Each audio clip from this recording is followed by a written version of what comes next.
Welcome. This is our webinar called SGSUP Partnerships.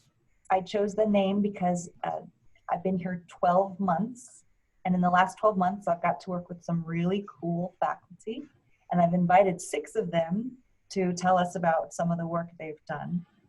So the partnerships is me as the instructional designer and the amazing faculty that I get to work with.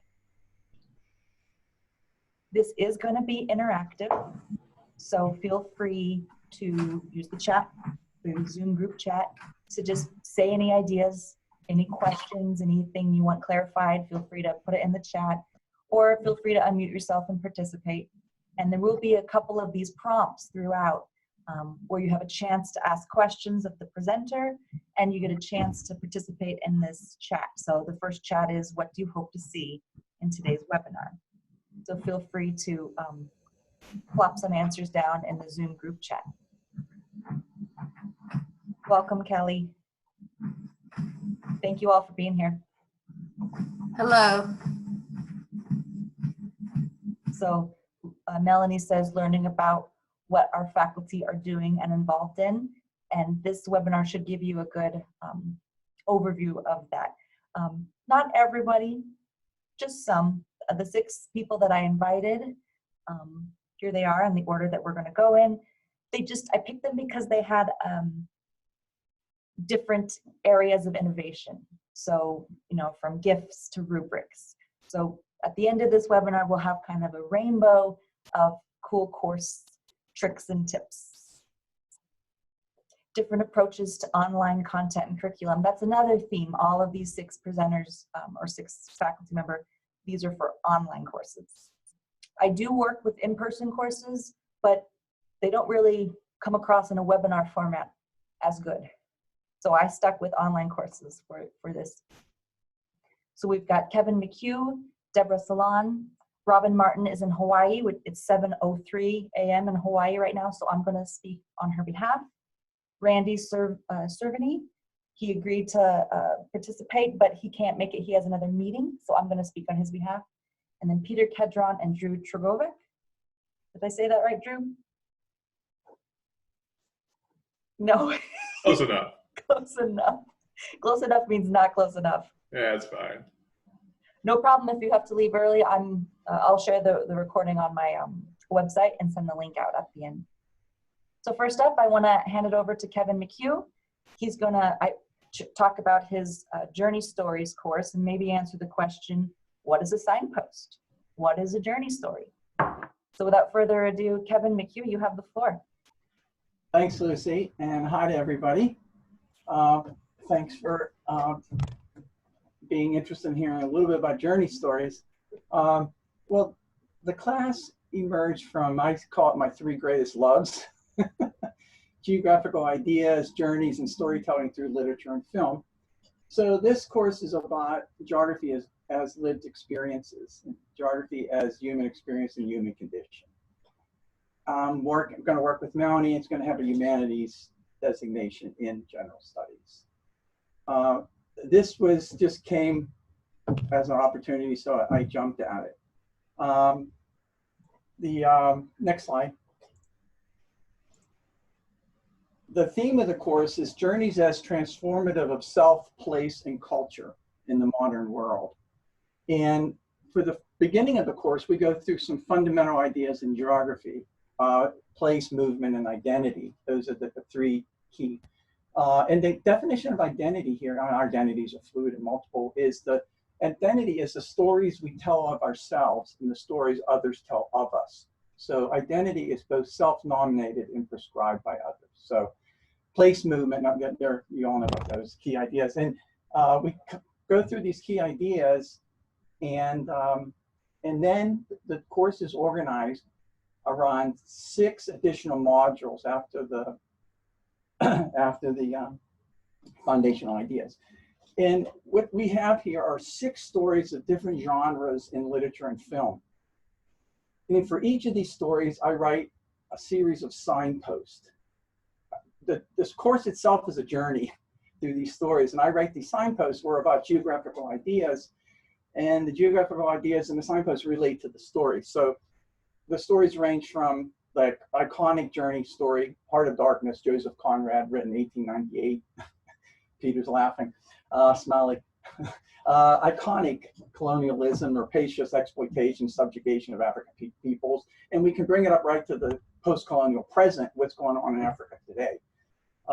So we go from there to up to 2018 or 14, the novel Annihilation, weird fiction, horror fiction about strange and uncanny mutant ecologies in Area X.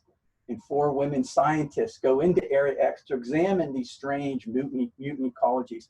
I use this particular story to talk about more than human geographies and to talk about modes of living with non-human others. So here we get into the Anthropocene, issues of climate change, the 6th mass extinction, environmental toxicities. And so I use these stories as a way to express these ideas. And there's quite a range here. I don't have time to talk about all 6. And I have a couple other modules that Lucy have worked with me on. Now, the thing about this partnership, I wrote these 16 signposts for these. And I took advantage of Lucy coming and Lucy worked with me. And we took my signposts and we animated them. We put them in motion and put visuals and made them pleasing. And it changed the course.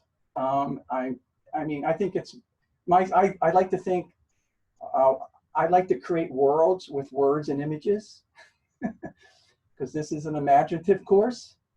That's why we read Calvino, Invisible Cities. But creating worlds through words and images is a lot of fun. And when I met Lucy and I could see what she could do, what was really interesting is she read all my signposts. Then using her ingenuity, start putting together, animating these signposts, putting them in motion. The course is about movement. And I tell students, you're going through a journey yourself. So they're going through this. And we're showing right here, she uses this feature called Rise, and she sort of put these things in motion and animated. That's been the most fun for me. I was really curious to how Lucy would respond to these signposts with her learning design skills. So it's been a beautiful, creative partnership, I would say. I agree. The course is designed as a journey. The media animates the signposts, bring them to life. The kind of geographies I'm interested in are bringing things to life. Creative geographies and how to make them live, I say. Enrich visual content. And Lucy made reference of all the cultural touchstones I have in my signposts. Not only the stories we're reading, but other things students have read or heard about or experienced. So we're trying to make it so livable and understanding to them. The other thing about this is that Lucy and I make edits as needed. So I took advantage of the movement from Blackboard to Canvas to start this. So each semester I teach this. Now we're fine-tuning and enriching the signposts. And as I said, I have other signposts, other stories, other films that I want to bring in, and we can rotate them in, and then we can give students some choice about the journey they want to take through the course, which I think will be interesting. As I said, I picked different genres in literature and film and linked them with the different sets of ideas. So it'd be nice to give students some choice of how they want to make this journey. So, oh, you're going to show a demo, Lucy? Shall we show it? Yeah, well, this is just one of the signposts. Yeah, this is one of the signposts. So this is what Kevin uses as his content. And then his students synthesize this as well as the reading, kind of at the same time as the reading. And then they do an essay at the end. Is that right? Yeah, I can talk. This is the unit on encountering the alien. And there's 3 signposts here. The first is called Stranger Things, where I introduced the weird fiction novel Annihilation. There's some of my infrared images. Sort of what the quote from the book is, "What strange matter mixes and mingles." So we introduced them to the novel, and then Lucy decided it would be a good idea to incorporate some visuals and things from the film Annihilation where I use the book, and the film and the book are a little bit different. But so this really livens up the presentation and the more than human geography ideas that are on offer in this particular signpost. Yeah. Kevin uses a lot of quotes. So whenever he would quote something, I would go on Google, find that person, and put them. You were funny yesterday, like Walter Benjamin, the critical theorist, German critical theorist. There's his picture. There's the quote. Natalie Portman is, pretty well known. Pretty well known biologist. Yeah. Yeah, then Lucy was really good at taking key things and highlighting them, and sort of making the signpost kind of certain things stand out. She could read my mind she could read my writing really. She could see what I was thinking. This is a really interesting signpost. This is Phoenix Lights. This is about the March 1997 light show that happened over the valley. People called it extraterrestrial and alien. I talk all about that. Then I point out the political culture of Arizona, other things going on. And the message is, we hardly need to leave the planet Earth to experience the alien moving all around us. Governor Symington said he saw the lights himself. He was the governor at the time. Oh. Convicted of fraud, by the way. Never went to prison, but that's another story. So, and that's it for that one? No, there was one more signpost in there called The Great Silence, which I won't go into. It's about the sixth mass extinction. And the African gray parrot speaks about the sixth mass extinction. One vocal learner going extinct, speaking to us, vocal learners. It's a sort of a parable of extinction. Anyway, so that's it, signposts. I loved writing the signposts. I love thinking about geographical ideas related to film, literature, and then to see them animated and put in motion has been really rewarding. Thank you so much, Kevin. Opening this up to see if anyone has any questions for Kevin, and also to hear your ideas. What do you do to make your course content beautiful, come alive? And I will say, Kevin, I really enjoyed working on these signposts with you. That was one of the first things I did when I got here, and it's already run, what, twice? Is this the second time it's running? Yeah, right. It's run twice under this new format. That's right. Some students said it felt more like an in-person class. Which is the ultimate compliment. And I tend to be communicative with students. So they said it felt, it didn't feel like an online class, some students said. Awesome. Thank you guys. And feel free to put your ideas in the chat. What's your enrollment like in that class? The enrollment's varied. It's been about, it's a writing intensive, reading and writing intensive class. Students write 6 essays. Oh, wow. For each module. Then I spent a lot of time reading, responding to their essays. So we've kept enrollment anywhere from 20 to 40, roughly. And there's been some pressures, of course, to make it an O class and explode it. Once this gets to humanities requirement, this could explode, has the potential to explode across campus as a humanities offering. It'll have to be redesigned to some extent under that model. That's a lot of essays to read, unless there's a lot of TA support, unless I want to spend 24 hours a day for 16 weeks reading and responding to essays. I already spend days and days responding to essays. But that's a good question, how to redesign it and scale it up. But I'm all about encouraging critical and creative thinking among students. And there are quizzes to test content of the journey stories and signposts. But to me, the critical and creative writing in the essays is the core of the class. The students write amazing essays in this class when given the opportunity to be creative and critical like this. And Abigail had a question about tracking student engagement in the signposts. That's been a journey, Abigail, in and of itself, but there is a way to add the SCORM packages to Media Amp. And then in Media Amp, you could see how many people have done it. I'm still working on maybe a pass-fail type of grade pass back, but I haven't been able to get that to work quite right. So, yeah, that's a good question. The software itself doesn't give you a report of like average time, like are they scrolling all the way to the bottom? I don't think so. I hadn't checked, but I don't think it comes with those analytics. they're very crude analytics, how many pages they're seeing or something. It's not very detailed.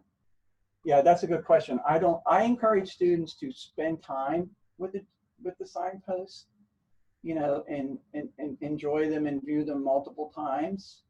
I tell students that if they think we faculty members read something once and really grasp it, that's not true.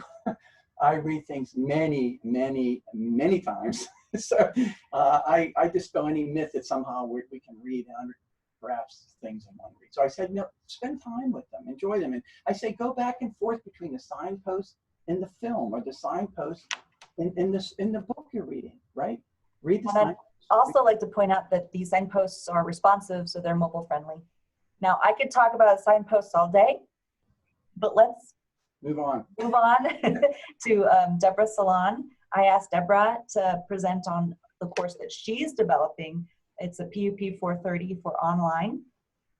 And she's kind of amazing because she's right out of the bat made a very engaging course. So if Deborah, if you want to hop in and take the floor, and we can talk about PUP 430.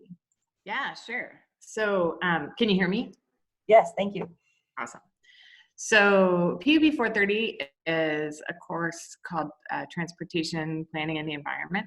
And it's actually, one of the things I wanted to say about it is it's not just PUP 430, it's PUP 430 / PUP 550. So it's a grad course together with an undergrad course. And that's been part of the creative process here to figure out how to do that. I've previously taught the grad version of the course in person, but I haven't taught the undergrad in person or online, and I haven't taught really any course online before. So this is my first foray into online teaching.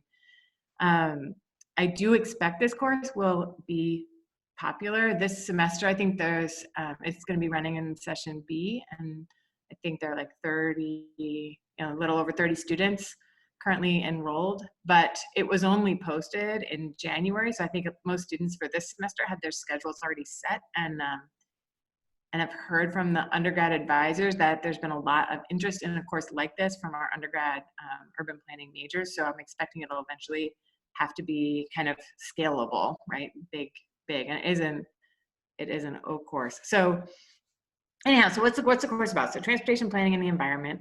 So we go over transportation planning kind of trends and basics of how that works. What do transportation actually, the modelers and planners do? How does transportation finance work? What are key trends in transportation systems, both in the US and around the world? And then we kind of go into thinking about how all of this stuff affects the environment, and kind of do deeper dives. So there are different modules on different modes of transportation. So there's like a module on biking and walking, one on public transportation, one on freight transport, etc. So you kind of get the idea. So one of the things that I really wanted to do to take advantage of the online format of the course was to use media that other people had put together, because there's just so much out there online in terms of podcasts and videos and people giving really awesome lectures and TED Talks and all this stuff on the topics that this course is covering. So instead of, or somewhat in addition to, I'm still in the process of developing the course. So one of the things that I still have left on my plate to do is to develop my own little introductory videos for each module and some content videos. But mostly what I'm trying to do is put together the content based on what's already out there, instead of having just me sitting there lecturing with a PowerPoint about these topics. I'm trying to bring in, multiple voices that I think are really, really valuable for students to hear. So like this is just the page for the first module of the course, which is about or maybe it's not, yeah, it is. It's the first module of the course. There's transportation trends, kind of overview. So that first video you see on top is a very short introduction to sustainable transportation that was put together by the United Nations when they were couple years ago when they were putting together a worldwide summit on the topic. And then there's some readings, which are sort of normal. And those are readings that I kind of selected from the readings I had already used in my graduate level of the course when I taught it in person. And then I found a whole lot of podcasts, and in some of the other modules like NPR, Science Friday, Fresh Air, et cetera, where they do interviews with people who are experts in the field. I also have on some of the other modules, I've got some videos of people giving lectures. So those can be a bit longer, like an hour long kind of video of a seminar, essentially, that's covering one of the topics that we're focusing on. I don't know how this is going to work, but I'm hoping that it'll be really good for students actually getting the content, because one of the things that I'm sure you've all found as well is that when you assign a lot of readings, the students tend to not really do them.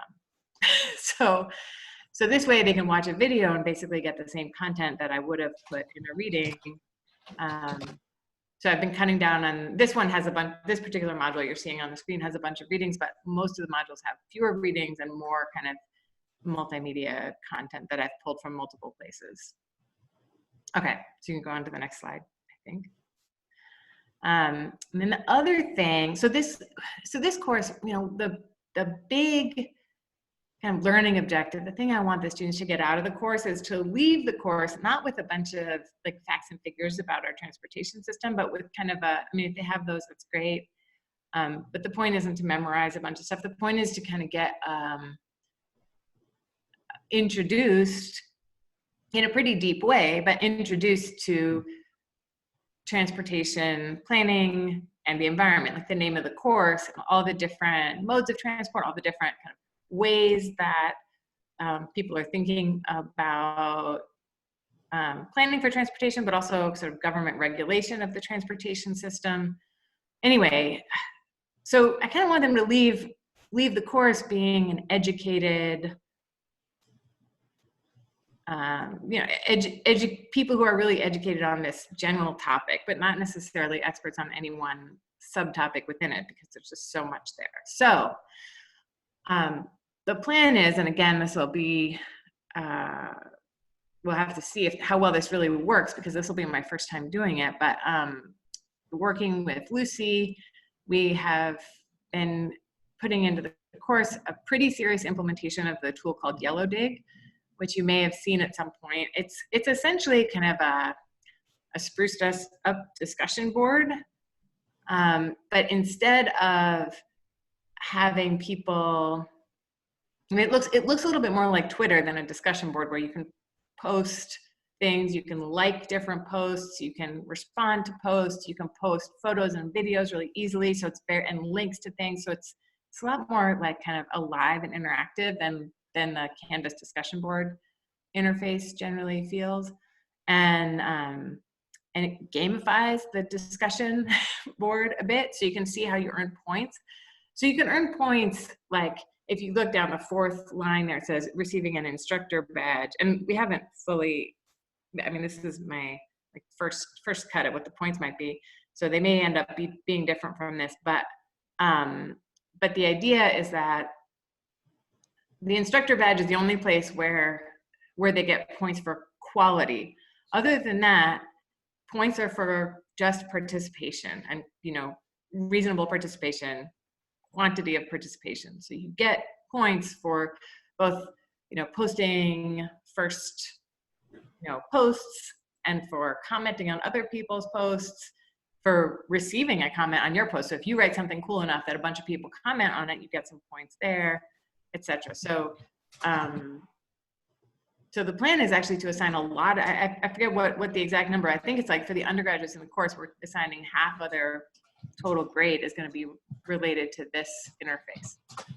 So it may totally backfire, but I'm hoping that we will be able to, you know, really get discussions going and interactions going, and people will be able to kind of teach each other and get each other excited about the content of the course through these conversations. And I'm going to be putting each module will have a specific post that they'll have to respond to, and then they'll be able to kind of freeform make another post. So this one is a show us your street, as you can see here. So I'm asking them to actually go out into their own neighborhoods, take some pictures of a street nearby, talking about, write a post about the experience of being a pedestrian on that street, et cetera, et cetera. So I'm trying to make it a little bit more interactive than just sit at your computer. And we'll see how that goes. All right. And if I may, Deborah, you also have set up these, what are they called, topics? So each time they respond to the prompt, they have to use this little topic. And then there's a second one, which is more of a reflection. So they'll be using this tool possibly twice in a module, which is why we're giving it so many points. Yeah, they're going to be doing a lot of interacting through this. That's right. And I just wanted to point out that on each post or pin, as it's called, there's a little permalink. So we're experimenting with adding that permalink at the module level so that students can access it in sequence as well as through the Yellow Dig link on the left. Yeah, cool. I think the next one is for you to talk about a little bit, the reading list, right? That's right. Okay. So Deborah had a list of podcasts and readings and videos, which I thought that ASU library reading lists would be a good medium for. So it took me about 40 minutes to an hour to set up. Each module, it lists the readings. And when the student clicks on it, they get all of the available links where that article might live. And it's fully accessible. So if they need a screen reader, they can use the screen reader. And it's going to renew every time she teaches this course, so that it's just, I think it's the better way than just doing a straight up PDF. This has the most accessible, recent, best looking version, no matter, ideally anytime you teach it. Abigail, am I missing anything about reading lists? I don't use it much because I like to embed things in the modules myself. It's just a preference. But it's got a lot of potential. It's a really cool tool. If they fix the module thing, I'll use it. Good to know. Thank you. Also, on Yellow Dig, I had a really bad experience last semester. We built a whole course around it, like the majority of the assignments, and then we had a blind student wasn't even able to open it, much less participate. And after like beating my head against the wall trying to figure out what was going on, finally learned that Yellow Dig is not at all accessible to screen readers. Their next version, they promise, will be. That's coming out next year. That's good. But in the meantime, if you're going to use Yellow Dig, maybe have in your back pocket an alternative assignment in case you have students with vision. Great tip. Thank you, Abigail. And yeah, thanks. I definitely I've read a bunch about Yellow Dig online before, planning to implement it, and I had not heard that at all. And that sounds like a huge, it's no issue if you don't have a visually impaired student, but if you do, then that's a huge problem. So yeah, good to know. Yeah, and they say on their website that they're accessible because they have a VPAT, and then you open the VPAT, and the only thing on there is that we have a high contrast version available. That is literally the only accommodation. Okay, good to know. Yeah, but it's an awesome tool otherwise. Good to keep in mind. So does anyone have any questions for Deborah as she's developing her course for online? Or suggestions?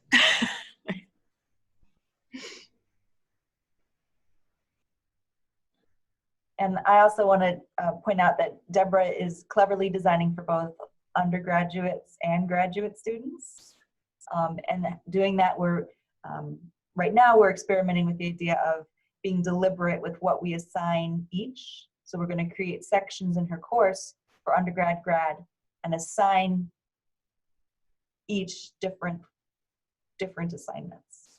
Yeah, and actually one of the assignments that, again, we'll see how well this goes, but for my graduate students, one of the assignments is going to be actually to develop a video of, you know, sort of a deeper dive into one of the topics, kind of a video about it for everyone else to watch. So that should be kind of fun, I think. Sort of like a group. Well, it won't be a group. It's sort of like a kind of like a class presentation you would normally assign to, you know, different students. Take a different day in class and make a presentation about that topic. So I'm going to try to do that with just the graduate students in this online course. See how it goes. Very cool. Thank you, Deborah. This has been fun working with you, and we launch in March 16th. Yeah. Soon. I got, is it hot in here? Is what? Is it getting hot in here? Yeah, so Lucy's been awesome in helping me out, obviously, and with all of this stuff. It's just been incredibly valuable. Thank you. You've been a joy to work with. Robin can't be here. She's in Hawaii. But I just wanted to show everybody how she restructured GCU 496. So she inherited the course, but she needed to make it her own. So we worked together to limit the amount of topics that a student can write a research paper about in 6 weeks. So we give them 6 choices. And then each module in the course is a section of the paper. So module 3 is method section. Module 4 is the result section.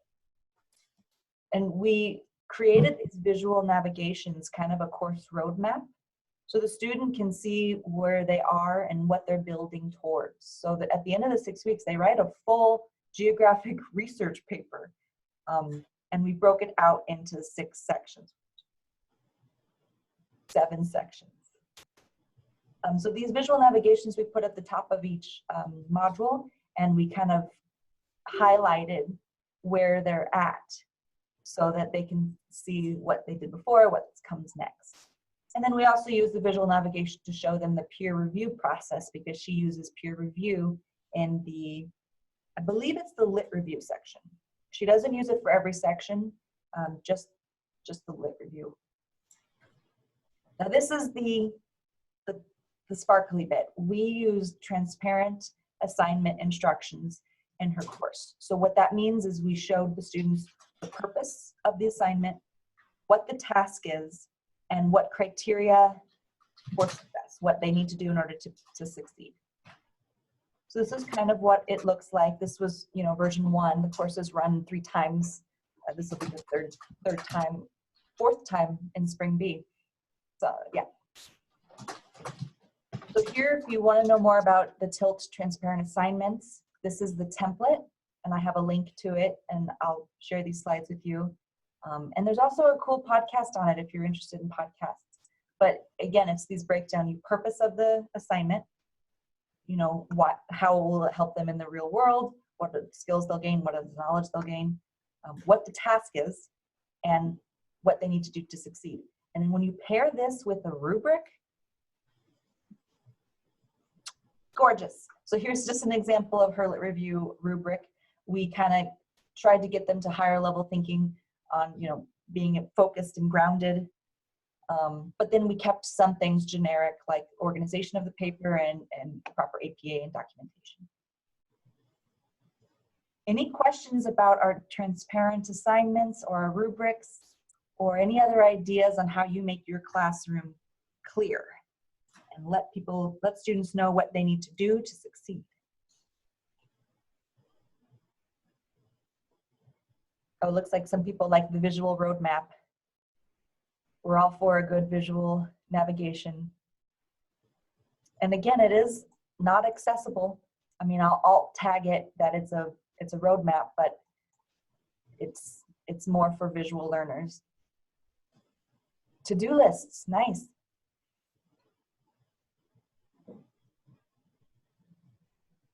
Thank you all. Feel free to keep them coming. But since I hate silence, I'm just going to keep going. Randy Cervini, I worked with him as he developed GPH 414 for online, and that hasn't debuted yet. It starts in Spring B. But we made GIF headers. Ooh. So what I did is I created a prototype and sent it to him. And he said, cool, that's great, but an ocean doesn't really represent Earth's earliest climate history. So he gave me this list in an email of what would work for each of his 19 modules. And I took this information and I turned them into the proper gifts. So module 1, the Earth's earliest climate history, would be better represented by a volcano. And his feedback, he let me put this in the slideshow. He said, wow, I'm totally blown away. These headers are wonderful. I think they're perfect. And we're hoping that they will enhance the experience for the student. Very, very, very nicely done. It's a good thing I run on positive feedback. This was really fun working with him, and I don't think anyone else is doing custom gift headers, so this kind of is a, I feel like it's a standout element. And for alt tags, what I try to do is not just say module 1 header, but I'll say module 1, Earth's earliest climate history, volcano spewing in the darkness of night, to just try to give it some pizzazz. Even if you are visually impaired, you could still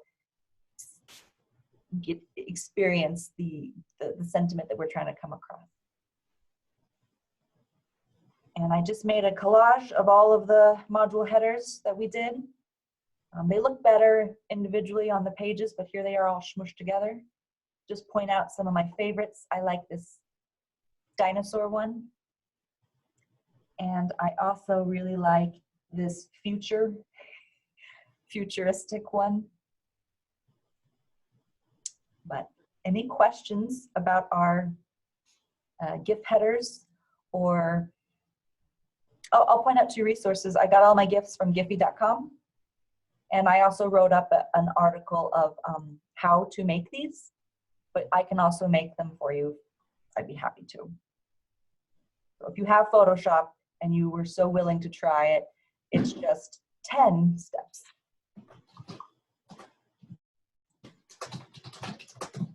Any questions about the gift headers?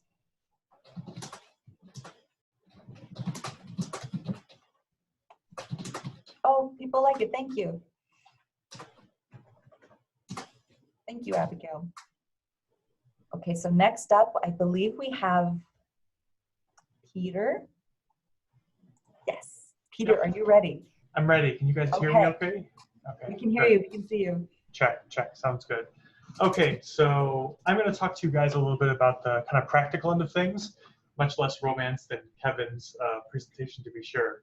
But still part of the course, I guess that's quite helpful to have. So basically, this is about building FAQs and sort of a system for handling student questions, which is particularly helpful when you have quite a large class. And mine isn't humongous, but we get to be 250 to 300 range sometimes. So having this system is super helpful there.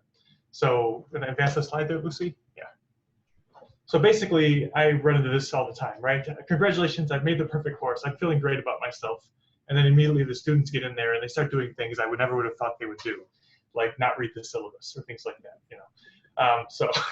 So immediately, you know, we're running into problems, and we try to create a system basically to handle that. And Lucy was super helpful with some suggestions about how to better manage the students' questions, and then I kind of implemented that and kind of ran with it with her assistance the entire time.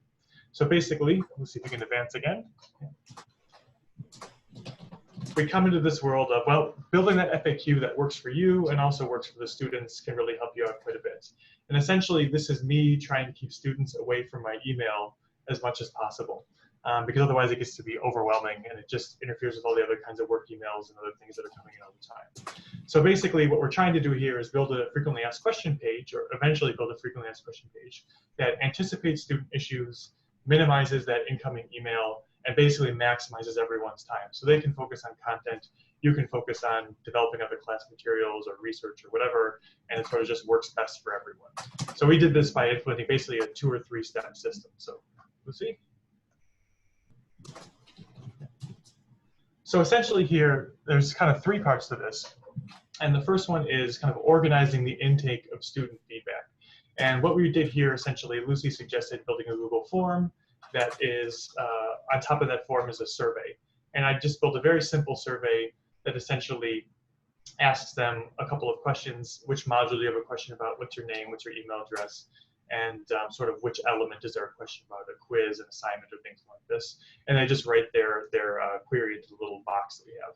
But the big important thing with this is we pin that, feedback form on the top page of the front page. So every time they open the course, that feedback form is in the middle of their face. So, you know, you can notice right here, it doesn't say emails, right? We do everything we can to keep our students away from the email and in this systematized way. So basically, if they fill out this form, their stuff gets entered into a spreadsheet for us. So see if you can jump ahead there. So this is what the top of the form looks like. It actually looks nicer when you put the whole thing. But essentially, well, actually there's two forms. So there's the feedback form. This is an additional piece of feedback we take. So we also have surveys at the end of every module. So we're getting 2 points of feedback. There's a continuous input through the question form, which is pinned at the top of the page. And then at the end of every module, we have a short form like this that gets some feedback about what they liked, what was new, what was new for them, what wasn't new for them. So we get a sense of what they're learning in the course, what they've seen before. So they're not getting repetitive content across different courses because we don't know exactly when in their sequence of courses they're going to be taking this particular online course. So we're being dynamic in that way as well. Jump ahead again, Lucy, please.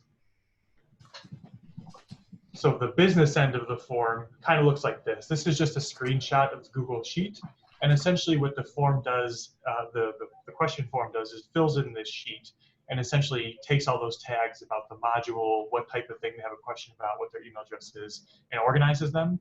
And then to those modules, which is on the left half here, I've added a few additional columns. Who was it answered by? What date was it answered? What action did we take? And then some additional notes. So this allows us to just keep track of who's doing what and when, and really keeps our turnaround time high, because we want to have, or low rather, we want to get back to the students in 24 to 48 hours. So they feel like the course is responding to their needs, but they're also not overwhelming me or the TA, again, with 1,000 emails. So this is a great way to keep track of your TA as well. So if you have a TA support, you know, you want to make sure they're kind of doing what they're supposed to be doing. So the fact that they're time stamping their responses and we can see the lag between when they responded and when the student submitted, which is auto-filled in the first column, is really helpful to make sure we're staying on top of the course needs. So this is, again, the business back end of those forms. Next one, Lucy, please. Yeah, and you'll notice basically the other side of this is we're trying to eventually build to creating a frequently asked questions page. So after gathering these feedback forms for a while through 2 or 3 iterations of the course, you start to get a feel for which kinds of questions the students are having repetitively. And most of those, I just go in and fix the content. It's not a big deal, but there are occasional ones that even though you fix the content, the students still have the same type of questions all the time.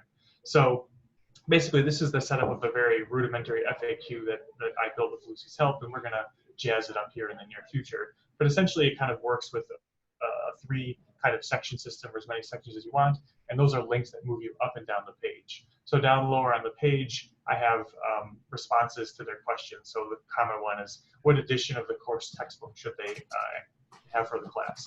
And even though I wrote in the thing that you can take any number of different editions, they always ask me this question in the form, at least a few people do in a big class. So here in the FAQ is yet another place they might be able to find it. And additionally here, important thing is, I always push back to those pages on Canvas where those questions are already being answered as much as possible, so they can kind of self-regulate themselves. And this has really been, you know, reducing the amount of questions we get even to the form, right? So it's quite helpful to build these things out. And again, whenever I can, even within these FAQs, if there are additional questions, or like this one here with number 2 is an example of if there's a dead link in the course, which can happen. I always check the course at the beginning, but because it's dynamic, you know, it's running all the time, some links might go down, some websites might change or something, that might be a problem. So a question I get is, why isn't this page working? So if they can flag that for me, that's great, because it happens all the time. And I say, I just push them back to the form here, so they ask me not with my email, but again with the form. So again, it's always moving them into the system as much as humanly possible. And then last one, Lucy, please. So at the end of the day, this is sort of the 3-part system we've developed for dealing with these questions. So that first step, again, is just organizing the intake of student feedback through multiple avenues, through the question form, through the surveys that we have each thing, plus Lucy's amazing help. And then the additional piece of that is whenever we do midterm and end of term reviews of those comments, which allows us to then build that FAQ as a navigable Canvas page that pushes back to the different Canvas pages. And most importantly, on the right here, that makes everybody happy, right? And on the left, as professors, it gives us more time to pursue other interests, although hopefully we'll pursue the other interests that Walter White pursued, then we wouldn't have jobs or our freedom anymore. But at least we get the right kind of thing for the student experience on the right. So that's my little thing about FAQs and sheets. If you guys have any questions, I'm happy to answer. Although Lucy's probably the best one to answer most technical questions, but she's taught me quite a bit, so I can probably do 1 or 2 things right, but not 3 or 4. So, thanks. Thank you, Peter. That's awesome. Any questions for Peter? You can write about my amazing talent too, that's fine. Well, we do think this is very, very clever. You're the only person I know who's doing something as robust as this. And I'm glad to hear that it's actually helping students stay out of your inbox, get the help they need. It just seems like a win-win-win. Yeah, my to-do list is to collect the comments that say people love the structure of the course and then give them to you, Lucy, so you can use them to get a raise. But I got to do that. It's on my to-do list. I like how you think. Thank you guys very much. No problem.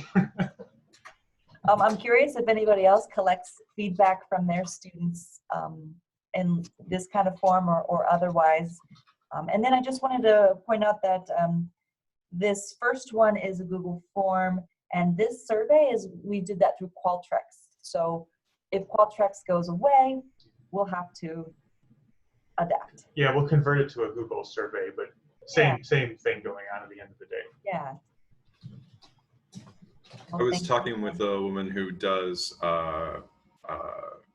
programming online, and her students, she has just an open Google Doc and has, like, you know, kind of comments from her students, like what needed to be, what issues they had and things like that. But I told them about the course form, and she was super excited about that because she thought that was a really interesting way of doing it and trying to keep things organized. And so it's spreading.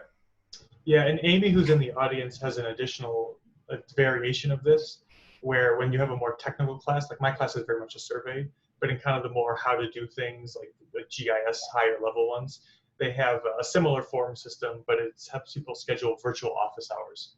So you don't necessarily need to have a standing time. You can find times that work for people for the TA, and it's very similar system. So it can be flexible in different ways for different types of courses as well. Very awesome. Our final presenter is Drew. I've been working with Drew since he came on board, and I adore him. And he agreed to talk about 2 of the many courses he's developing. So Drew, talk about whatever you want. I've got a couple of slides about the digital portfolio, but we can also open them up if you want to see them, you know, demo them. Okay, sure. Now, the slides you did are just great, yeah. All right. So the 2 courses that are listed there are the 494, 498, and the 498 is the pro seminar course. It is a capstone for the online GIS BAS degree. And then the 494 that we're mentioning here is for the non-majors course that is both undergrad and graduate. And for the 494 course, I needed some kind of overarching project. And since they're non-majors, what we normally do with the GIS is give them some kind of, you know, go out, find your data, come up with a question, do some GIS analysis. But I didn't think that was kind of the best approach, considering they just started to learn GIS and we already have a lot of problems. So, but I figured what we would do is then take and create a digital portfolio. So if you just want to go to the next slide.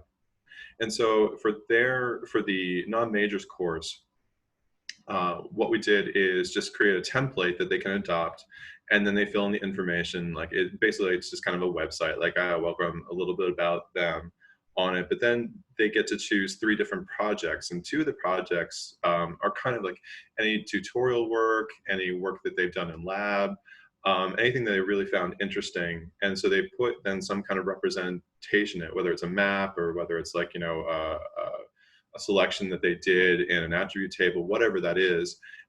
for one of the projects, and then they write a short reflection about that, like what they learned, why they found this interesting, was it a problem they had to overcome, they realized they could just finally figure it out on their own.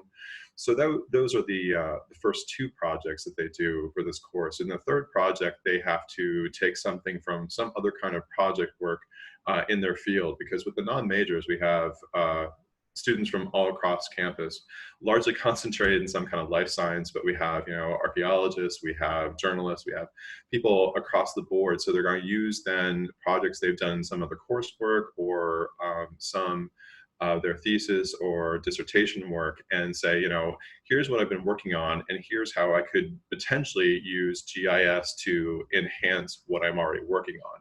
So they begin to see then the relevance of spatial data and spatial data analysis within the confines of whatever they're already doing presently. And so then it gives them some contact information and so on. So this is kind of like just a basic overarching project for the one course, the non-majors course. And on the next slide, the one is for the pro seminar.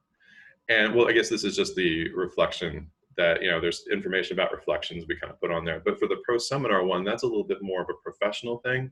So they can put on then their CV. They will then upload their final project for the course, for the capstone, and have contact information, so that if they need to share that with potential employers, or if they're going to get an internship, they have a link then, and it has just one step where they've tried to make something very professional and then can share it around for potential employers.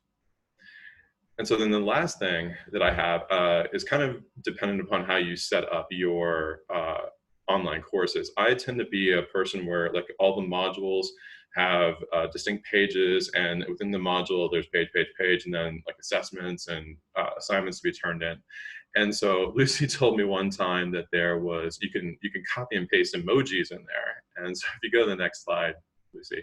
Yeah, so what I did is I was just playing it with the modules originally, but then I kind of found out the idea that why don't I just put them at like the main guidepost, or like, as she says, their action items, so that we can all kind of keep track of where things are. So, because sometimes, you know, the text and even the little icons where it says like a quiz or assignment or whatever, they tend to get lost. But so like for the non-majors course, all the quizzes have like the handwriting. So it can kind of go very easily to where the quizzes are. It also helps me because usually the questions that I get, like, oh, could you check this answer in this quiz, or I don't understand this instruction on the assignment. And so those are also then helpful and marked for me, so that I can go right in there and figure out what's going on and do some changes if I need to or whatever. And then I also use a course form like Peter outlined, but then I made sure that that's also at the top, and it has, you know, the person raising their hand asking a question, so that that's very identifiable as well. So that just kind of depends upon how you build your courses. If you don't tend to have a lot of pages within a given module, it might not be that useful, but I tend to have a lot, and then this kind of breaks it up and then makes it fairly easy for me to see where things are straight away. Yeah, and I'll also point out that these show up in the gradebook. Yes, they show up in the gradebook too, so that's kind of helpful. Yeah, so it's standard across modules. They all have the quiz icon, and it's easy to find, because these little rocket ships and pages, they don't tell you anything. Exactly. So by making it more visual, it's just easier to find. I think it's genius how you used it just for action items. Abigail points out that they're supposed to work in quizzes, but we haven't had any problems with that, knock on wood.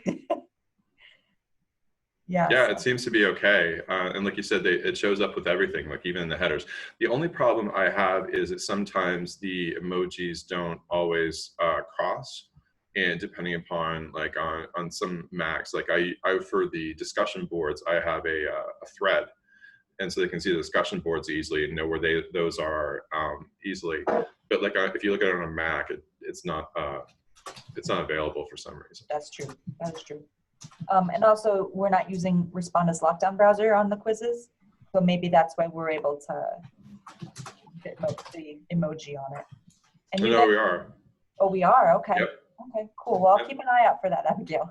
Yeah, I was specifically talking about RLDB. I picked up somewhere that like won't open or causes some sort of problem if there's like a symbol in the title. So like our philosophy courses have had some issues, you know, with like abstract logic, they use symbols and stuff. Mm. But, Keep an eye out for that. yeah, that's cool that it works. It's awesome. Yeah, I was gonna say no one's had any issue. So Great. And then if you guys have any questions for Drew, please put them in the chat box. And as I wind up this webinar, I did kind of want to show you, is that okay, Drew, if I show the ProSem? oh, sure. So this is the template that we made together. And this is something that they can take with them when they go to, you know, find work or go to grad school. And it will demonstrate their project, and also any professional milestones they have, publications, conferences. It's a way to aggregate all of their stuff they've done in the program, and giving them a professional look and feel. You know, they can embed their LinkedIn or we just gave them a couple of options, and all of these are customizable. So if they don't want these, they can take them off. So in the edit mode, again, you can see where they can just delete these if they don't want to participate. And then obviously the pictures and everything, like they want to put up something that's a little bit more personal to them or makes sense for their aesthetic, then they can go ahead and do that as well. These are just, Right. these are tailored to my aesthetic. That's right. Yes, we give them a pretty template, but then give them the power to change it if they want to. Because if you don't give them a pretty template to begin with, my thought is that it's not going to stick. And then I have examples for each of those that my TAs had done. And so then they have an idea of what the potential for it can be. That's right. Well, thank you very much, Drew. I wanted to finish up so we can finish up on time. I'm going to send out this, what's it called, website to ask if there's anything I can, it's just 3 questions. You know, what did you like? What can I do to improve? Because I'd like to do more of these webinars. So feel free to fill out this form for me. I put it in the chat, but I'll also send it in an email. Thank you, everyone, for sharing what you have done. Peter, I'm stealing your words. I really appreciate it. This has been a passion project for me. And I really feel my cup runneth over. You guys all came to here for me, and I really appreciate it. And I love working with all of you. Next month, I'm going to do a webinar on academic accessibility. So that'll be fun. And it's something I can get better at. We can all get better at. So I'm going to show some tips and tricks on how to use some of the tools we have to have more accessible classes so that everyone benefits. Thank you guys so much for watching. I'm going to go ahead and end recording. You guys are welcome to bail. And if you have any questions, I'll be around for another 5-10 minutes.